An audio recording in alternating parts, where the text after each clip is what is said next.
أعوذ بالله من الشيطان الرجيم. بسم الله الرحمن الرحيم.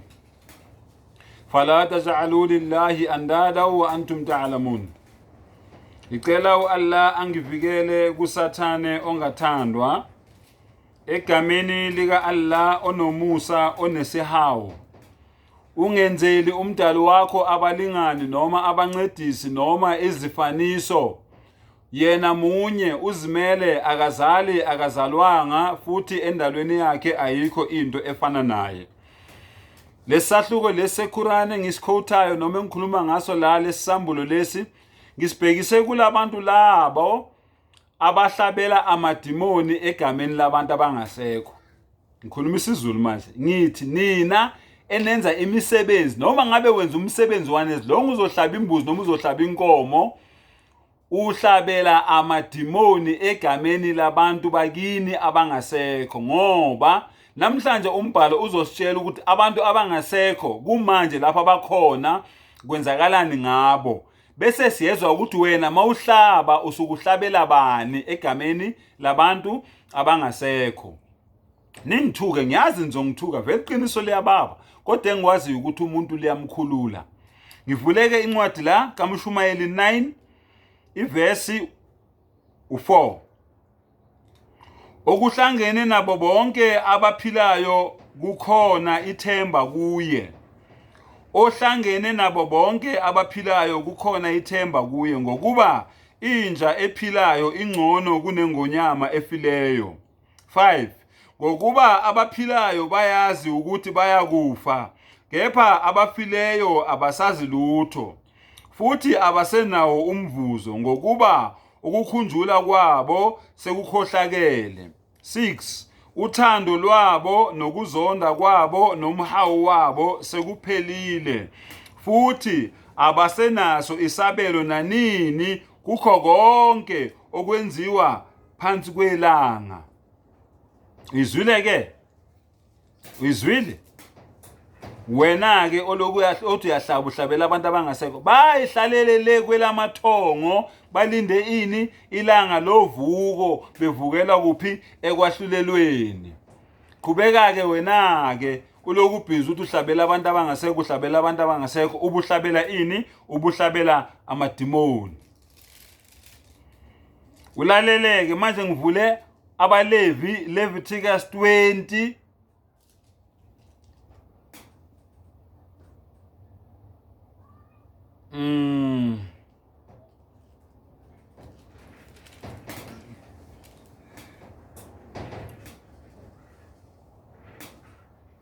Leviticus 19, sorry.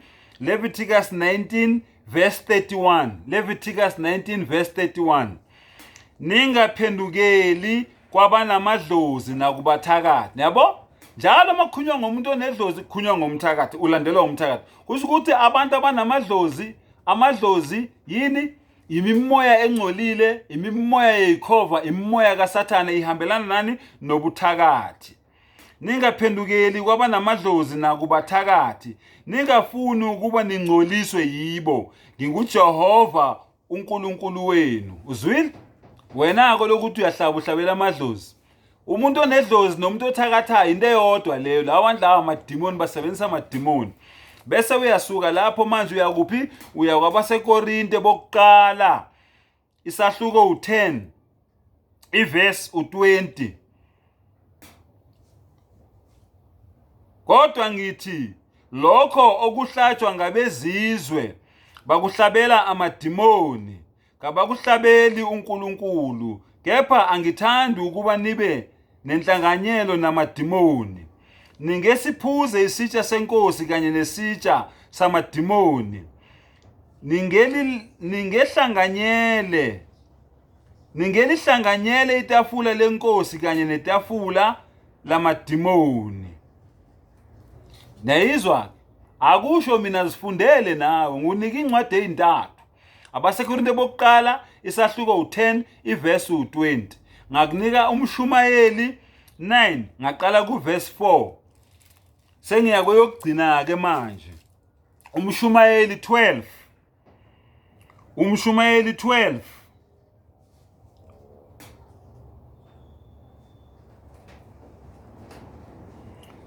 uqale lapha ku verse 6. Yebo, lingakaqhabuki igoda lesiliva nokhamba legolide lungakaphahlazwa, nembiza ingakafi ngasemthonjeni, nesondo lingakaphuki ngasemgodini wamanzi. Ngamuzi ukuthi umuntu uchazwa kanjani la? Umuntu uchazwa njengani? Njengesondo eliphukayo ngoba emalifika kuphi ngasemgodini wamanzi, nembiza efayo ingakafiki kuphi emthonjeni, negoda eligqabukayo. Chaza umuntu la. Uma ungangikholwa lalela uverse 7 uthini? Uthuli lubuyele emhlabathini njengokuba lwalunjalo. Umuntu loyo mayengcwatshwa, uthuli lusuke lubuyela emhlabathini njengokuba lwalunjalo.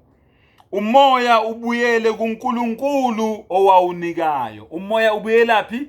kuNkulunkulu owawunikayo. Awuhambi uzulazula ko N3 nako N17 nako N2 nako M1 North nako R58. Awusala umoya lapho kodwa ubuyela kuNkulunkulu. Wena ke ozobe usuqhamuka ngehlahla uthi uzolanda umuntu ngomoya lapho, uyayifanela nje nomuntu owuhlanya ongazi ukuthi wenzani, ngoba uyakutshela uNkulunkulu akho moya lapho. Umoya uphumile, umzimba ubuyela enhlabathini, umoya ubuyela kimi, mina engawunikayo kulowo mzimba loyo. Manje lo wena uyolanda ku N2 ngoba umuntu edujulele ku N2 rethola ingozi yemoto ku N2 noma ku N3, uyolanda idimoni lele ngiqeda ukukhuluma ngalo olibiza ngomuntu wakini kuthiwa akalandiwe, amanga lihlaza cwele yonto leyo. Uyolanda idimoni ulethe ekhaya, ukhalela nike masekuqala likufuna into ongenazo. Masekuqala linixabanisa likutshela ukuthi ubani wenza ukuthi emndenini, ubani wenza ukuthi emndenini, ukhalelani ngoba lilando uwe waliletha la ekhaya egameni lomuntu ongasekho. Vulani ingqondo bafowethu, usizi lomuntu omnyama lifike liqale lapho usizi lomuntu omnyama. Vulani ingqondo ke, nivula amehlo nibone iqiniso njengoba linjalo kudlaliwe ngathi. Nalawo bantu labo bayazazi laba baphile emanzini. uNkulunkulu uthi ungakhonzi lutho esemanzini phansi komhlaba. Lento ikhonzayo lapha emanzini idimoni. Laziwa uwe wena lelo dimoni lelo likhonzayo.